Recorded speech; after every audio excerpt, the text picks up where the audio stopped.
Kenja farzand bu maslahat so'ralmaydigan, faqat topshiriq beriladigan inson. Kenja farzand bu bolasini kimga qoldirishni bilmaydigan opalar uchun avtomatik yechim. Kenja farzand bu ota-onasining yoshi o'tgan, charchoq bosgan davrda tug'ilgan farzand. Unga bolalikdan yuk tushgan. Kenja farzand bu uydagi hamma ish egasiz qolsa, oxirida egasi o'zi bo'lib qoladigan odam.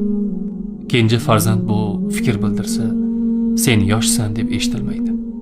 Sukut qilsa, boshidan hech narsa o'tmagan deb unutiladi.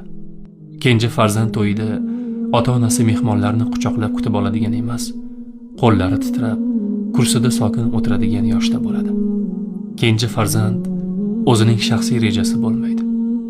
Oiladagilarning o'zi unga reja tuzib berishadi. Kenja farzand bu ota-onasining suyanchi, oilaning oxirgi tayanchi. Hamma farzandlar hayot izlab uch tarafga tarqalganda jonga oro kiradigan farzand. Kenja farzand bu ota-onasining qadamiga qarab yurgan, ko'ngliga qarab gapirgan, yuragiga qarab yashagan farzand. Kenja farzand bu eng oxirgi bo'lib tug'ilgan, lekin hammadan oldin ulg'aygan farzand.